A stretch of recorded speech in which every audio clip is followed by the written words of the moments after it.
স্বরচিত কবিতা। কবিতার নাম অলিখিত।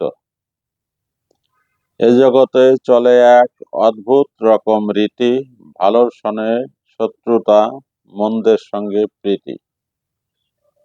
সব কিছু ভালো চায়, ভালো লোক বাদে, নিজ ইচ্ছায় ধরা দেয় খারাপের ফাঁদে।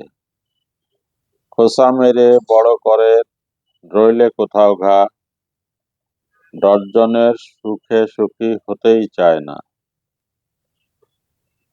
গরিবের ভাত কেড়ে ধনবানে খায়, খেয়ে দেয়ে ঋণী হয়ে পরলোকে যায়।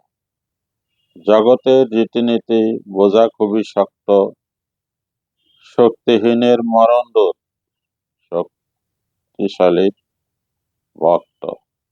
অলিখিত এই নিয়মে সারা জগৎ চলে, দুর্বলের এক সান্ত্বনা ভাগ্য খারাপ বলে।